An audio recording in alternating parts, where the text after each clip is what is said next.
ni Mafiyeri nk'ibisanzwe nk'uko nsanzwe mbategurira ubushakashatsi bugiye butandukanye. Uyu munsi nabategura ubushakashatsi bavuga ku gusaba imbabazi ko byimakaza amahoro. Gusaba imbabazi bigera ku byiza byinshi, bihosha amakimbirane nta maraso amenetse, bituma ibihugu byiyunga, bigatuma ubutegetsi bwemera ko abaturage babwo bababaye, kandi bigatuma abantu bongera kugirana imishyikirano myiza. Ibyo byavuzwe n'umwanditsi witwa Deborah Tannen wandika ibitabo biri mu bigurwa cyane kurusha ibindi, akaba n'umuhanga mu byerekeye indimi n'imibanire y'abantu muri kaminuza y'Geology i Washington DC. Bibiliya ivuga iki ku gusaba imbabazi? Bibiliya igaragaza ko gusaba imbabazi nta buryarya kenshi bigira ingaruka nziza mu gutuma abantu bongera kugirana imishyikirano myiza. Urugero, igihe umwana w'ikiraro uvugwa mu mugani wa Yesu yagarukaga iwabo maze agasaba se imbabazi abivanye ku mutima, se yahise amwakira atajijinganyije. Ibyo tubisanga muri Luka ibice 15 umurongo wa 17 kugera kuri 24. Ni koko twagombye kwivanamo ubwibone tukihohora kubo tuba twakoshereje kandi tukabasaba ko batubabarira. Birumvikana ko ku bantu bicisha bugufi gusaba imbabazi bitagoye. Reka mbanze ntumikira baba badutumye ngaruke nkubwira ibyiza byo gusaba imbabazi. Kwa Mafiyeri Limited niho honyine wasanga serivisi z'irembo. Twigisha amategeko y'umuhanda, twigisha indimi zigiye zitandukanye harimo Igifaransa, Icyongereza ndetse n'Igiswahili, amaji y'ubwoko bwose. Abakeneye gutangira business tubafasha gufungura tini namba, abashaka gufungura company namwe tubafasha gufungura company yanyu, tukabafasha no kubona ibyangombwa bya RDB. Kwa Mafiyeri Limited niho honyine wiga amategeko y'umuhanda ugakorera provisoire maze ukayitsindira mu gihe gito cyane kandi ku giciro gito cyane. Kwa Mafiyeri Limited wabahamagara kuri telefone 0783768858. Uyu muntu ngiye kubabwiraho ni umuntu ukomeye cyane mu bijyanye no gutunganya umuziki ndetse akaba n'umucurabwenge. Abenshi baramuzi cyane kuko ni ntagereranwa mu Rwanda ndetse no mu mahanga mu byerekeye gutunganya umuziki no kuwukora ndetse no gutegura abaririmbyi. Bamwita Maître Bahati Weraris. Reka nkubwire ngo Maître Bahati Weraris abafite ishuri ryigisha umuziki, aho wiga umuziki ugatangira ntacyo uzi, nyuma y'iminsi mike cyane ukaba nawe uri umwarimu. Maître Bahati Weraris akwigisha umuziki akagufasha kuwukora no kuwutunganya mu buryo bwiza cyane. Reka nkubwire ngo Maître Bahati Weraris aragufasha kwiga umuziki mu buryo bwiza kandi bworoshye. Afasha amakorali atandukanye mu buryo bwiza kandi bunogeye gutunganya umuziki. Reka nkubwire ngo Maître Weraris wamuhamagara kuri telefoni ikurikira 07845837. Muhamagare Maître Weraris agufashe. Reka ngaruke mbabwira ibyiza byo gusaba imbabazi. Nkuko bigaragara ko gusaba imbabazi ari byiza, Abigail, umugore w'umunyabwenge wo muri Isirayeli ya kera, yatanze urugero rugaragaza ibyiza byo gusaba imbabazi. Nubwo icyaha yasabiraga imbabazi cyari cyakozwe n'umugabo we, igihe Dawidi waje kuba umwami wa Isirayeli yabaga mu butayu, we n'abantu be barenze umukumbi w'umugabo wa Abigail ari we Nabali. Ariko kandi igihe abantu ba Dawidi bajyaga kwa Nabali gusaba umutsima n'amazi, yarabirukanye ababwira nabi. Ibyo byarakaje cyane Dawidi wafashe abantu 400 maze bakagaba igitero kwa Nabali. Abigail abyumvise yafashe inzira ajya gusanganira Dawidi. Igihe yamubonaga yamwikubise imbere yubamye, nuko aravuga, Nyagasani, icyo cyaha aba ari njye gihereraho. Ndakwinginze ukundire umuja wawe, ngira icyo nkubwira, wumva amagambo y'umuja wawe. Hanyuma Abigail yasobanuriye Dawidi uko ibintu bimeze, amuha ituro ry'ibyo kurya n'ibyo kunywa. Dawidi yahise avuga ati, zamukira usubire iwawe amahoro, ngaho ibyo uvuze ndabyumvise, ndakwemereye. Ibyo tubisanga muri Samuel umurongo wa 25 ibice 2 kugeza kuri 35.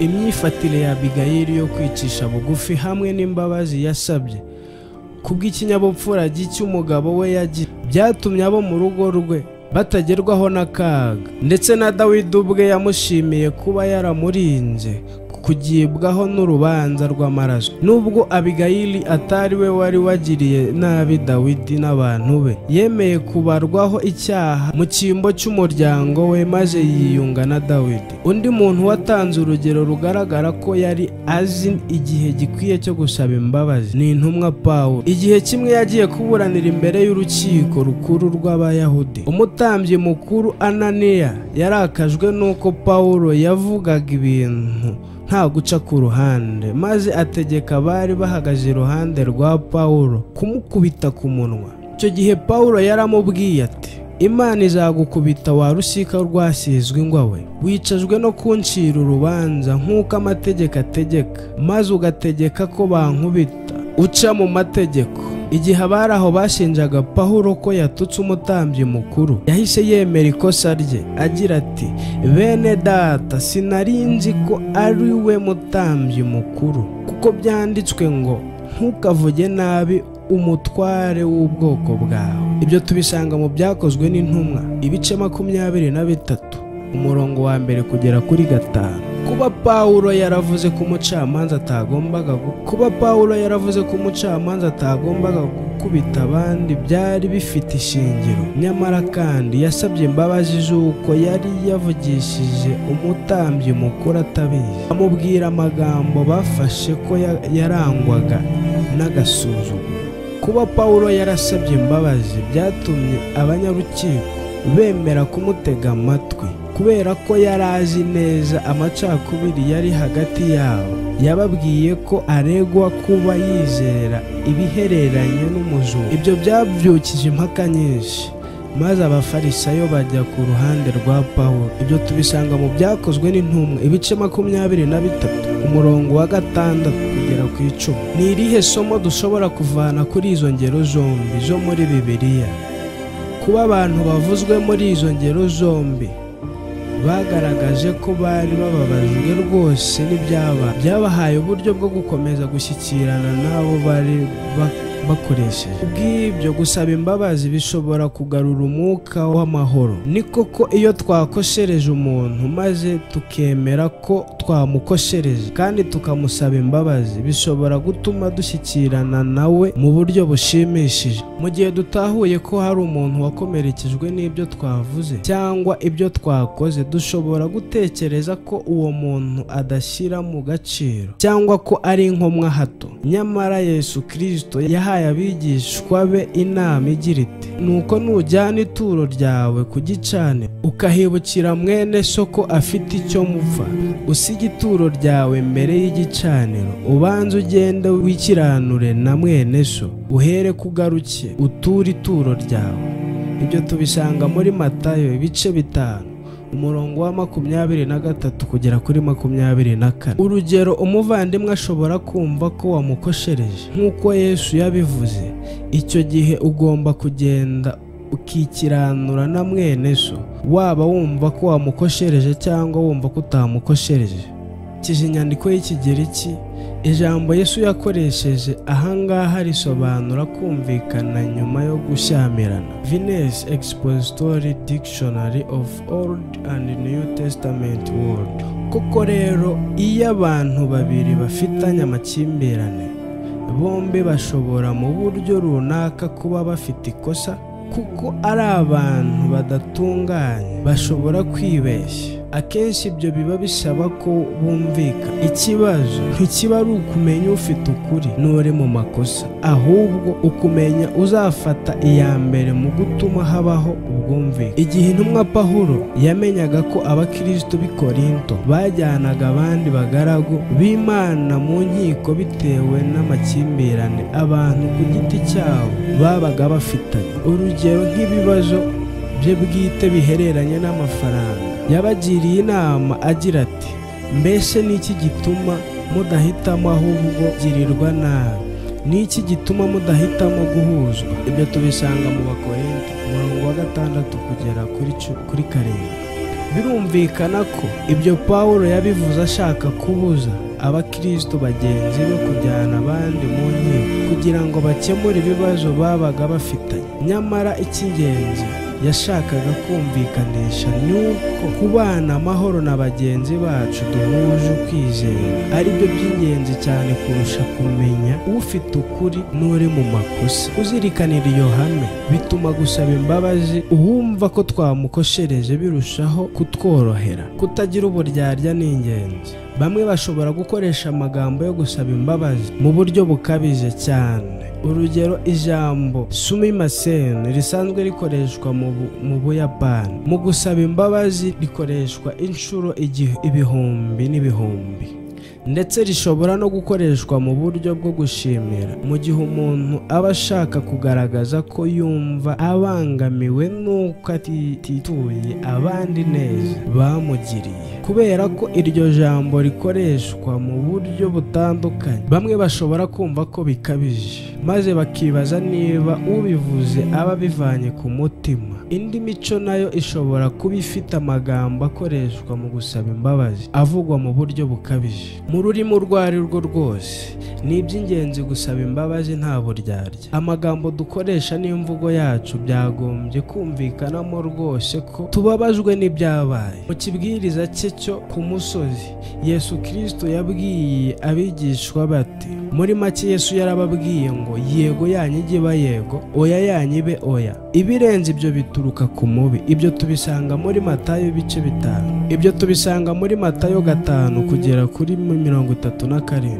Niba usabye imbabazi ugomba gukora ibihuje n'ibyo wavuze. Urugero, umugabo umwe wari ku murongo ku kibuga cy'indege, cyangwa se ibihuje n'ibyo wavuze. Urugero, umugabo umwe wari ku murongo ku kibuga cy'indege aho basuzuma niba abagenzi bafite ibyangombwa byose by'urugendo. Ihohoye ku mugore wari inyuma ye kubera ko imitwaro y'uwo mugabo yari imukomye. Nyuma y'iminota mike gusa umurongo waricumye, igikapu cye cyongera gukoma wa mugore. Uwo mugabo yarongeye amwihohora habigiranye ikinyabupfura. Hanyuma yarongeye maze undi mugabo wari kumwe na wa mugore abwira nyiri imitwaro ko niba ibyo avuga abivuga akomeje yagombye kwitwararika kugira ngo imitwaro ye itongera gukoma uwo mugore. Niko kugusaba imbabazi nta buryarya byagombye kujyanirana no kwiyemeza kutongera gukora ibyo gusa. Niba dusaba imbabazi nta buryarya, tuzemera ikosa iryo ari ryo ryose twakoze dusabe imbabazi, kandi dukora uko dushoboye kose kugira ngo dukosore ibintu. Icyo gihe uwakosherejwe yagombye rwose kubabarira uwamukoshereje, wihane. Ibyo nanone tubisanga muri Matayo ibice 18 umurongo wa 21 kugera kuri 22. Kubera ko ari uwakosherejwe ari n'uwakoshereje, bombi baba ari abantu badatunganye. Kugarura umwuka w'amahoro suko buri gihe biba byoroshye, ariko kandi gusaba imbabazi bigira uruhare rukomeye mu kwimakaza amahoro igihe gusaba imbabazi biba bidakwiriye. Nubwo gusaba imbabazi ugaragaza ko ubabajwe n'ibyo wakoze bihumuriza kandi bikimakaza amahoro, umuntu w'umunyabwenge yirinda kubikora mu gihe biba bidakwiriye. Tuvuge wenda ko ikibazo nyirizina kirebana no kuba indahemuka mu Mana.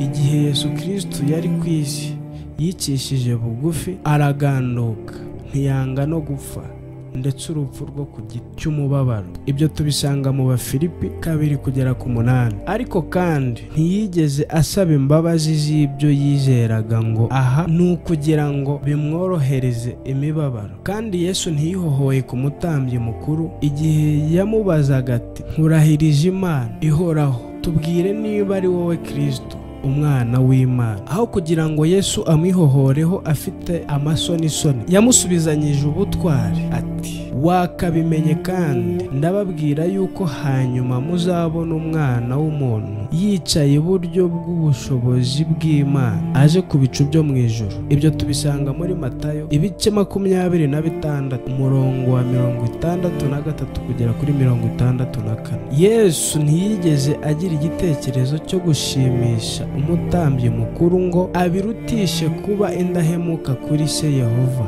ari we Imana. Abakristo bubaha abatware, ariko kandi ntibagomba kubasaba imbabazi z'uko bumvira Imana bagakunda n'abavandimwe babo. Ibyo tubisanga muri Matayo ibice 28 umurongo wa 19 kugera kuri 20. Tukongera tukabisanga mu Baroma ibice 13 umurongo wa 5 kugera kuri 7. Igihe intsinzi zibangamira amahoro zizaba zitakiriho. Muri iki gihe dukora amakosa kubera icyaha no kudatungana twarazwe n'umukurambere wacu Adamu. Ibyo tubisanga mu Baroma 5 kugera kuri 12. Kuba Adamu yarigometse ku Muremyi byatumye ahinduka umunyabyaha mu maza ya mbere, ariko Adamu na Eva bari batunganye badafite cyaha. Bityo Imana ikaba yarasezeranyije ko izasubiza abantu muri iyo mizerere cyangwa se muri iyo mimerere y'ubutungane, izavanaho icyaha n'ingaruka zacyo zose. Ibyo tubisanga mu Bakorinto ibice 15 umurongo wa 56 kugera kuri 57. Gerageza kwiyumvisha icyo ibyo bizaba bisobanura. Yakobo mwene nyina wa Yesu yatanze inama ku bihereranye n'imikoreshereze y'ururimi agira ati, umuntu wese udacumura mu byo avuga aba ari umuntu utunganye rwose, yabasha no gutegeka umubiri we wose. Yakobo 3 ndetse na 2. Umuntu utunganye ashobora gutegeka ururimi rwe ku buryo aba adakeneye gusaba imbabazi z'uko yarukoresheje nabi. Abasha no gutegeka umubiri we wose. Mbega ukuntu bizaba bihebuje igihe tuzaba dutunganye. Icyo gihe nta nzitizi zibangamira amahoro zizaba zikiriho. Hagati ahari nidusaba imbabazi nta buryarya kandi mu buryo bukwiriye, bizagira uruhare rukomeye mu kwimakaza amahoro. Murakoze cyane, mwari kumwe n'Amafiyeri nk'ibisanzwe. Mbashishikariza gukanda subscribe kuri iyi channel, mugakora like, mukandika no hasi muri comment ibiganiro mwifuza ko nazajya mbaganirizaho ubutaha. Reka nkubwire ngo wowe ukurikira Amafiyeri Entertainment uri uw'agaciro gakomeye cyane, kubera ko uri umwe mu bamfasha kubaka umuryango mugari w'Amafiyeri Entertainment. Mwari kumwe n'Amafiyeri nk'ibisanzwe, ubifuriza ishya n'ihirwe.